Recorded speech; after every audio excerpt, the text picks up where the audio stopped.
Bonjour à tous, bienvenue pour la quotidienne du 23 juin. Au sommaire aujourd'hui sur notre plateau, nous recevons le syndic de la ville de Nyons. Daniel Rossella commente les lignes directrices municipales pour l'horizon 2030. En deuxième partie d'émission, place à la fête et au terroir avec nos confrères du journal La Côte associés à la ville de Gland qui ensemble organisent pour la deuxième fois consécutive leur grande fête du terroir qui aura lieu ce samedi 25 juin à Grandchamp. De ton côté Alexandre, que fais-tu? Où es-tu aujourd'hui? Salut Andrea, eh bien, je suis aujourd'hui sur cette magnifique place des Marronniers, ici à Nyons, que tu dois bien connaître, et puis qui va s'animer pour le deuxième été consécutif. C'est Un été sous les Marronniers, un festival gratuit proposé par la ville de Nyons à ses habitants, avec diverses associations de la région qui vont animer cette place dès aujourd'hui, ce 23 juin, jusqu'au 18 septembre, du mercredi au dimanche, avec des animations, des concerts, des animations sportives, de la danse, des performances théâtrales, enfin bref, plein de choses. Et on va en parler avec Alexandre Demetriades qui est là-bas, qui est le municipal en charge de la culture et du sport à Nyons, et puis Liam Bonga, qui est le président de l'association Novio, qui va proposer aussi des performances ici. On en parle tout à l'heure. En actu, Nyons présente ses lignes directrices pour l'horizon 2030, des réflexions qui ont conduit l'exécutif à s'écarter du traditionnel programme de législature pour inscrire ses objectifs. Des projets d'ailleurs bien connus dans une approche pragmatique et qui demandent davantage de moyens humains. Daniel Rossella, bonjour. Bonjour. Merci beaucoup d'être avec nous. Alors pourquoi parler de lignes directrices municipales et rejeter le terme traditionnel de programme de législature? Parce qu'on a pensé que le programme de législature qui est prévu pour une période de 5 ans, ne contribuait pas vraiment à la vision que nous souhaitions avoir. Et ce qu'on doit dire, c'est que quand on commence une législature, ce n'est pas une page blanche. Il y a beaucoup de choses qui ont déjà été écrites par les prédécesseurs et un certain nombre de projets qui vont être poursuivis ou terminés par les successeurs. Donc je pense qu'on doit avoir l'humilité de constater qu'on est dans une phase où on doit poursuivre des projets qui ont déjà été lancés, concrétiser des envies ou des politiques sectorielles qui avaient déjà été initiées, et puis préparer le futur avec des nouveaux projets. Ouais, certaines personnes interprètent ça comme un manque d'ambition. Qu'est-ce que vous répondez? Pas vraiment si on regarde à la fois les projets, l'importance, la complexité, le coût des projets, à la fois en temps, en argent, en énergie. Il y a une vraie volonté de la municipalité, celle d'aujourd'hui comme les deux précédentes, d'avancer. On a vraiment des très grands projets, il y a des gros chantiers. Et puis, il y a des politiques sectorielles qui, évidemment, se voient dotées d'un peu plus d'énergie ou de nouveaux moyens, parce qu'il y a une actualité qui prime. Je pense notamment à la transition énergétique ou à la biodiversité ou à tout ce qui est en lien avec Nyons s'engage, le plan climat. Et on doit tenir compte de ces politiques sectorielles dans tous nos projets. Ouais, on va en parler d'ici quelques instants avec des exemples concrets. Mais Daniel Rossella, j'aimerais revenir sur quelque chose que vous venez aussi de mentionner. Sachant que la législature se terminera le 30 juin 2026 et que certains membres de l'exécutif ne vont pas se représenter, que d'autres ne seront peut-être pas élus. Pourquoi justement définir des lignes jusqu'à l'horizon 2030 alors que finalement ce ne sera plus votre rôle ? Parce que les projets qu'on initie aujourd'hui ou ceux qui ont été initiés il y a 5 ans, certains ne seront de toute manière pas terminés dans cette législature. Et on ne peut pas dire on ne fait que des projets qui sont susceptibles d'être terminés en 4 ans ou en 5 ans. Et encore une fois, Nyons, une ville de cette taille et de cette histoire, a été bâtie par beaucoup de prédécesseurs. Et c'est normal. Au début, quand je suis arrivé, je ne faisais que suivre des dossiers qui avaient été initiés par d'autres personnes. Et ça fait partie du travail d'une municipalité. Mais ce qui est important, c'est d'avoir une vision.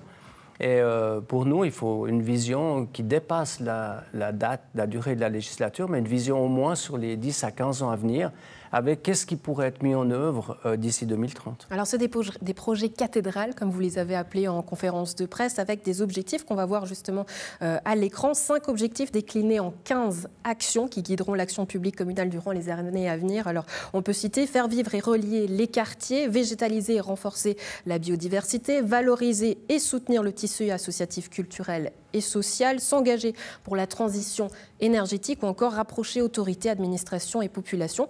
Vous appelez ça une vision humble et humaniste, mais c'est surtout finalement la vision d'une ville en bonne santé où il fait bon vivre. Est-ce que c'est ce que Nyon a perdu quelque part? Non, je ne pense pas. Je pense qu'on a un cadre de vie qui est particulièrement agréable.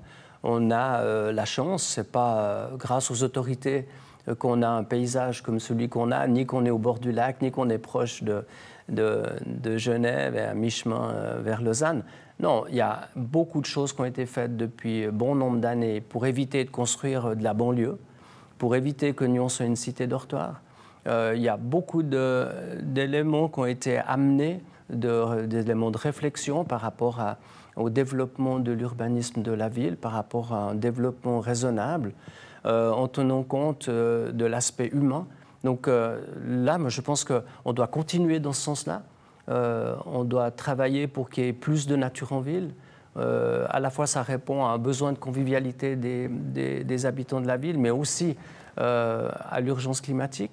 Il y a un certain nombre de choses qu'on doit faire pour resserrer le lien social, mais actuellement, je pense que le cadre de vie à Nyon est vraiment viable pour beaucoup de gens. Alors, ces projets cathédrales, on peut les citer. Par exemple, il s'agit de Pertan, du complexe multisport, des passerelles de mobilité douce, le pôle gare, mais encore le chauffage urbain. Vous dites, Daniel Rossella, que rien de tout ça ne sera possible sans plus de moyens humains et financiers.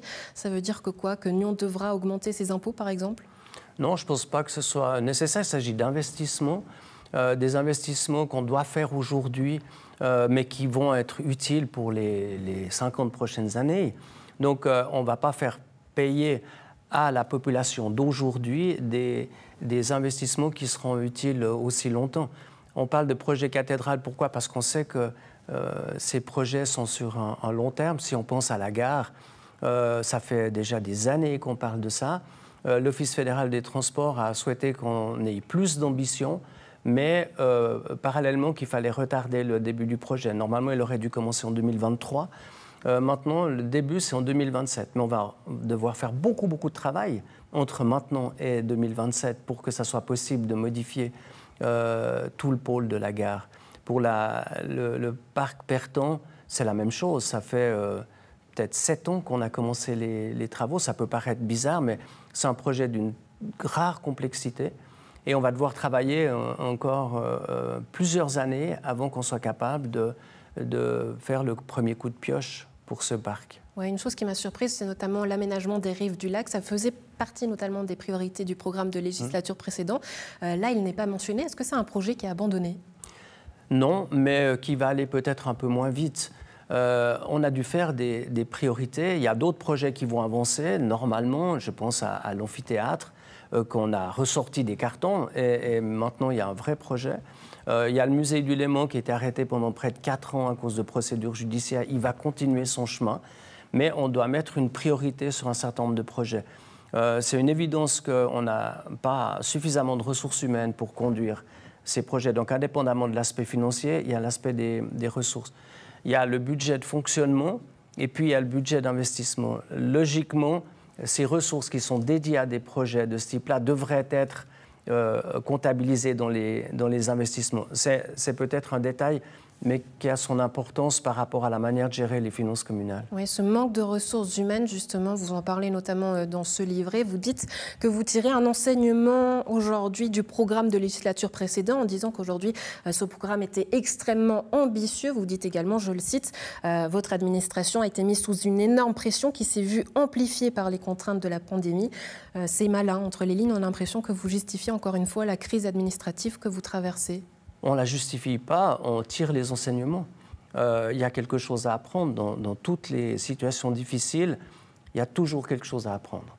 Et là, c'est de constater qu'effectivement, on a probablement mis une pression trop élevée sur les services, qu'on avait tenu compte de l'impact financier de tous nos projets, mais pas forcément de la charge de travail qui allait avec. Et ce qu'on constate aujourd'hui, c'est qu'on a une administration très performante, on a des gens extrêmement compétents qui sont capables de délivrer toutes les prestations et de traiter tous les projets, je dirais, dans l'ordinaire. Mais là, avec des projets extraordinaires, il faut des moyens extraordinaires. Oui, tout de même, si le Conseil aujourd'hui refuse ces personnels supplémentaires, ces engagements supplémentaires, est-ce que ça veut dire que finalement, Nyon ne pourra pas atteindre ces objectifs-là ? Je pense qu'il faut une cohérence qu'on doit partager avec le Conseil communal. Si on a un projet comme Perton qui coûte entre 60 et 70 millions, qu'on ait, pour accompagner ce projet, 5 ou 6 millions de ressources humaines, ça me semble parfaitement logique. Si on était une commune sans service d'architecture, sans ingénieurs, sans toutes ces compétences, on demanderait à des bureaux extérieurs et ça serait comptabilisé dans l'investissement. Donc le fait de devoir demander des postes, pour moi, c'est placer le conseil communal dans un partage de responsabilités. Si on veut le projet, on doit donner les moyens de le réaliser, sinon ça ne sera pas possible.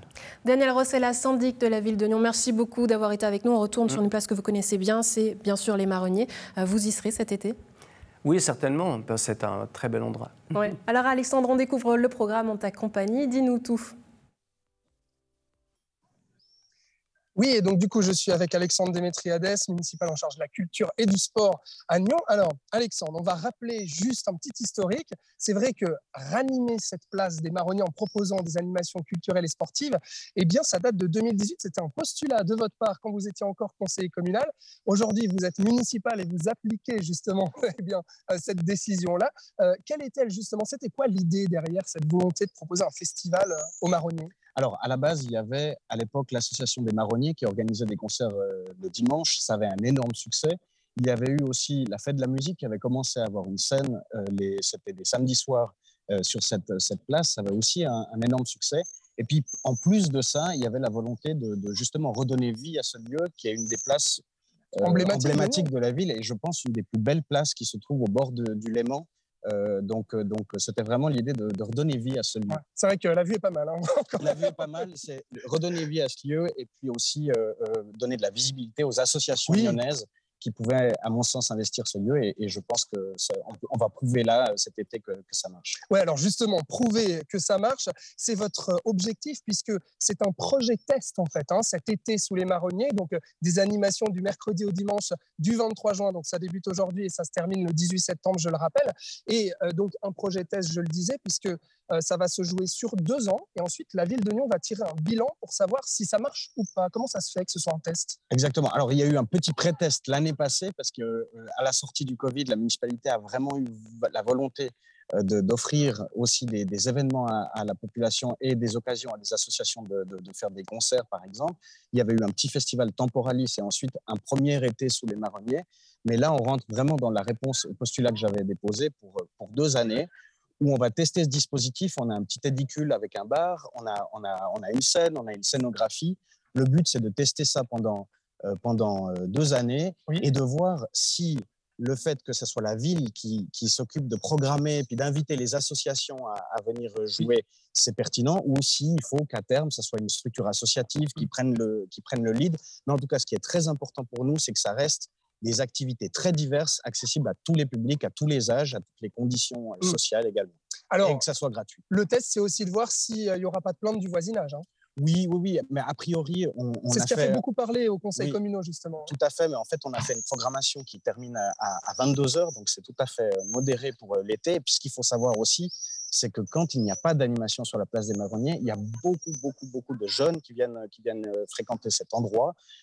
C'est tout à fait leur droit, mais je veux dire, il y a des types de nuisances sonores qu'il n'y aurait pas quand on a une programmation comme ça. Là, il y a un cadre. C'est un cadre. Le but n'est pas de chasser les jeunes, mais c'est aussi d'avoir une présence pour encadrer, pour que d'autres publics puissent aussi s'approprier cette place en soirée, en été. Alors, parlons un petit peu de ce programme. Je le disais, ça se joue quand même du mercredi au dimanche, donc il y a énormément de choses. Vous pourrez voir le programme sur Internet, sur le site de la ville de Nyon notamment, pour voir ce programme en été sous les Marronniers. Mais dans les grandes lignes, Alexandre Démétriades, je le disais, il y a des concerts, de la danse, de l'impro théâtrale, du sport, il y a plein de choses. Vraiment pour tous les publics. Par exemple, quand on prend la musique, il y a autant la parenthèse que Riff Jazzy, le chœur de l'usine que José Barrenzedias. On a vraiment plein d'acteurs culturels lyonnais qui ont répondu présent pour venir faire des concerts dans le classique, le jazz, le rock, les DJ. Vraiment, c'est chouette. Au niveau du sport, on a des activités pour les personnes âgées. On a aussi de la pétanque, on a le cercle des échecs de Nyon qui va venir. On a des associations socioculturelles qui viennent, les associations italiennes, portugaises et espagnoles qui seront là. On a les musées qui proposent des ateliers à l'extérieur en été pour les plus petits. Il y a beaucoup de choses qui vont se passer en journée. Et puis, il y a quelques événements musicaux, notamment, ou de théâtre. Par exemple, il y a le Phare et Improvise à Nyon qui viennent, qui vont jouer plutôt en soirée. Donc, c'est vraiment une programmation très éclectique. On est ravis que les associations aient répondu présent. Et puis, pour nous, ce qui est important, c'est qu'on a un tissu associatif qui s'engage de manière exemplaire à Nyon. Et il s'agit de leur redonner un peu en leur offrant une scène de ce type avec une visibilité qui va avec. Effectivement. Un petit mot juste pour terminer. Votre meilleur souvenir au Marronnier, ce serait lequel? Avec ce qu'il y avait avant. Je pense que c'était, je crois, alors petit, un des concerts, je ne sais plus son nom, à la place des Marronniers, que j'avais vraiment adoré. Et puis, en 2018, je crois, la Fête de la musique avait fait une scène gérée par Apax. Et c'était un moment magnifique, énormément de monde, de tous les âges qui venaient écouter une scène. C'était vraiment un beau moment. Alors par contre, vous me disiez hors caméra, Alexandre Démétriades, les festivités sont censées commencer aujourd'hui, mais malheureusement, pour cause d'orage, je crois, il n'y aura pas de concert du conservatoire. Il y avait le conservatoire, effectivement, des élèves du conservatoire qui devaient venir faire un concert. Il y a un fort risque d'orage en fin d'après-midi, donc on a préféré annuler l'événement de concert avec le conservatoire.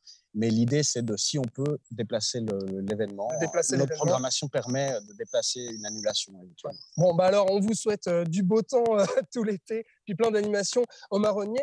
Merci Alexandre Démétriades. On se retrouve juste après pour parler aussi d'autres choses qui concernent la culture à Nyon. Et puis Andrea, on va parler de l'association Novio après pour savoir ce qu'elle va proposer ici au Marronnier. Merci beaucoup Alexandre, à tout à l'heure. Produits du terroir et producteurs de la région régaleront vos papilles samedi 25 juin à Grandchamp. Pour la deuxième fois, le journal La Côte organise en collaboration avec la ville de Gland leur grande fête du territoire dans la cour du collège. Gilles Bieler, bonjour. Merci beaucoup d'être avec nous. Vous êtes le rédacteur en chef adjoint du journal La Côte. Avec nous également Gérald Crétny. Vous êtes municipal en charge de la sécurité de la population et des transports pour la ville de Gland. Bonjour, bienvenue sur ce plateau. Alors rappelez-nous, Gilles Bieler, quelle est l'idée de cette grande fête du terroir ? De se réunir, de se retrouver, c'était l'idée de base après le Covid, mais ça reste de se réunir autour des produits et des producteurs de la région, autour d'une grande fête. Alors ce n'est pas seulement un marché, c'est aussi l'occasion de déguster bien sûr, d'écouter de la musique, enfin vraiment de s'amuser pendant 1 heure, 2 heures. Ouais, l'objectif aussi de rappeler le rôle de la presse locale, rappelez-le nous, parce que ça fait du bien. Ça fait du bien, hein.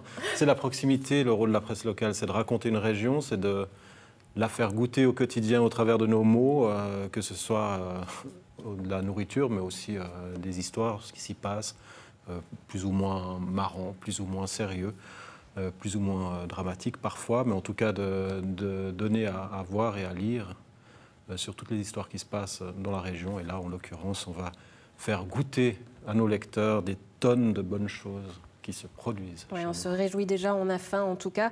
Gérald Crétny, vous passez de partenaire à coordinateur. C'est quoi votre rôle exactement pour cette édition de la Fête du Terroir ?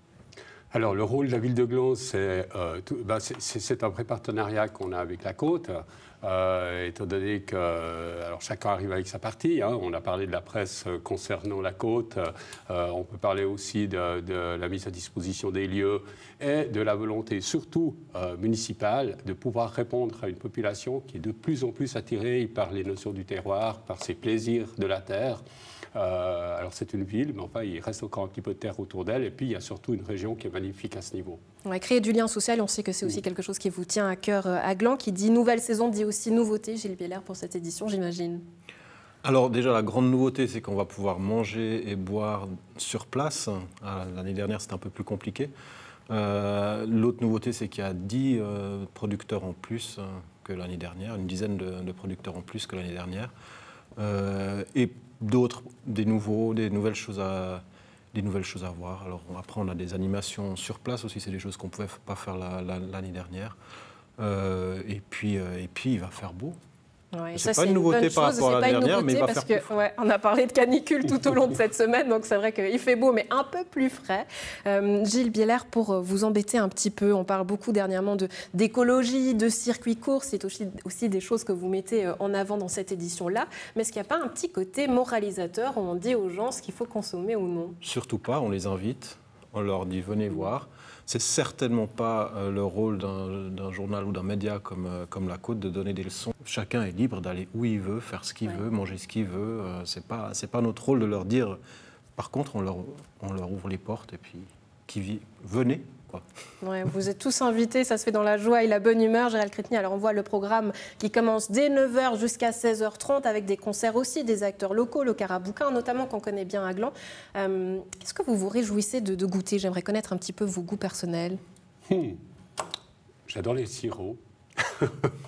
Et je sais qu'il y a des producteurs de sirops qui sont là.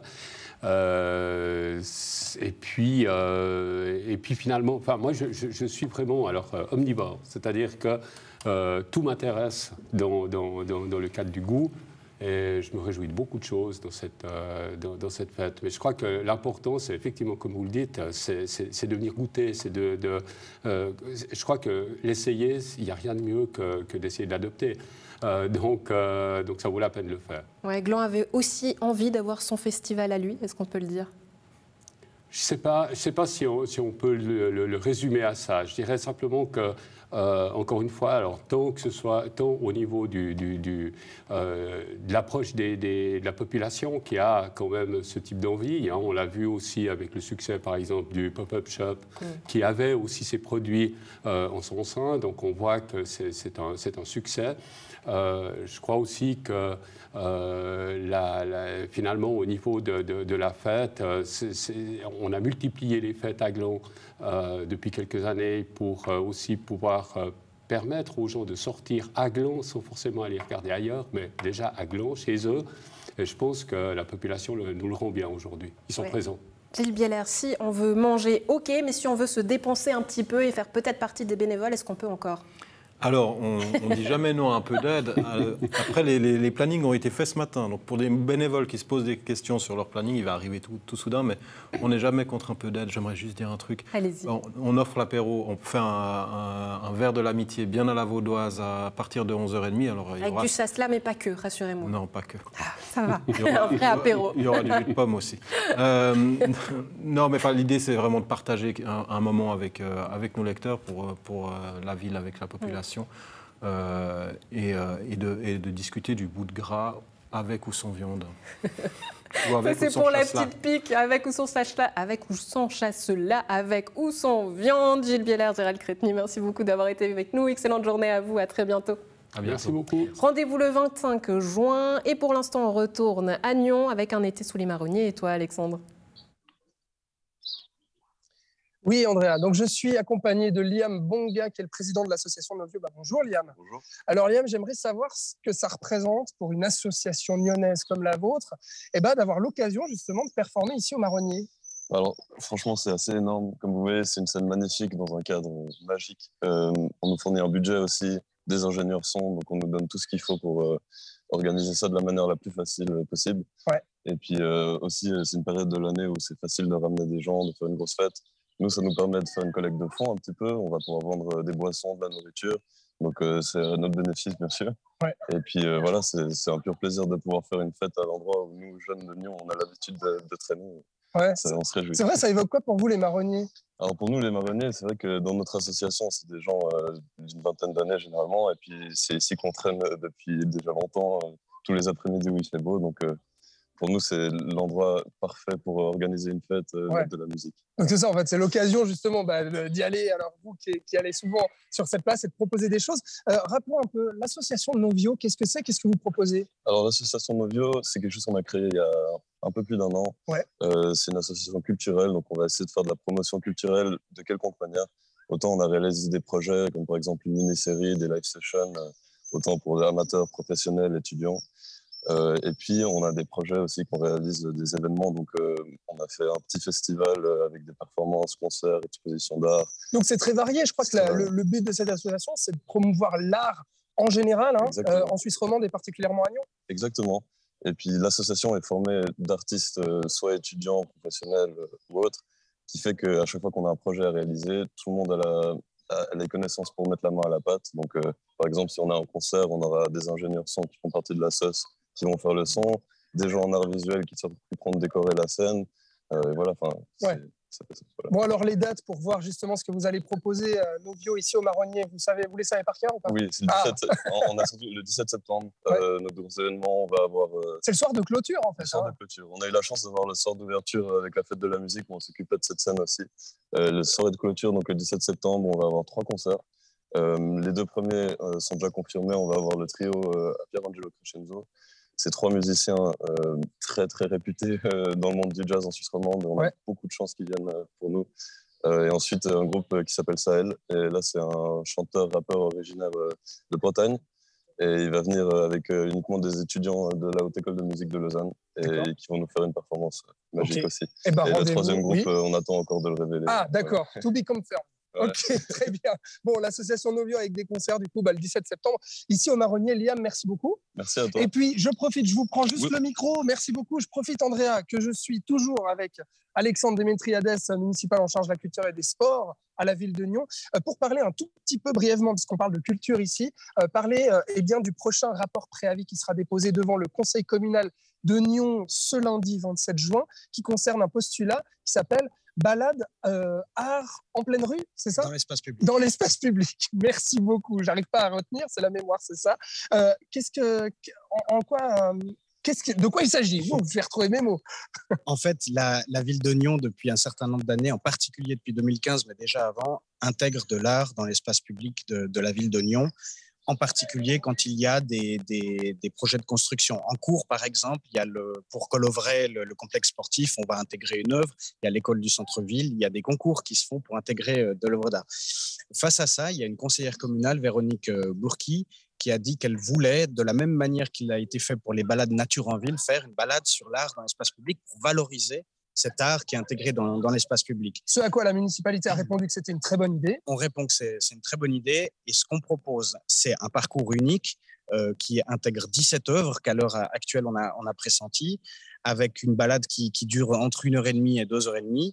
Il y aura un mini site web dédié avec des textes, des photos, des petites capsules vidéo avec des témoignages des artistes pour raconter leur œuvre et les étapes de construction, un petit podcast audio pour une sorte d'audio guide amélioré avec de la musique par exemple et de la musique et qui pourra accompagner le parcours qu'on fera, et puis enfin un petit guide papier quand même pour avoir un support avec quelques explications.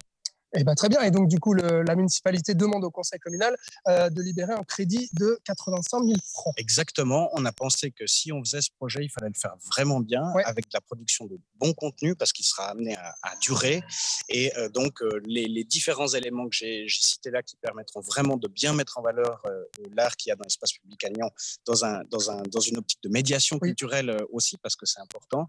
Ben voilà, ça coûte ce montant, et j'espère que le conseil communal acceptera de nous les accorder. Affaire à suivre justement ce lundi. Alexandre Démétriades, merci beaucoup. Je vous souhaite un bel été sous les marronniers du coup. Et puis on donne rendez-vous quand même aux téléspectateurs et téléspectatrices. Et ce week-end au Marronnier, il y aura du tango et il y aura un concert de l'orage. Alors espérons organisé par la parenthèse, exactement. Voilà, que ça n'amène pas l'orage en vrai. Voilà. Andrea. Merci beaucoup Alexandre. Du coup, entre l'été sous les marronniers, la fête du terroir, la quinquennale ou la Wave Light Race, vous avez le choix pour ce week-end. On se verra peut-être sur la route, sinon à lundi.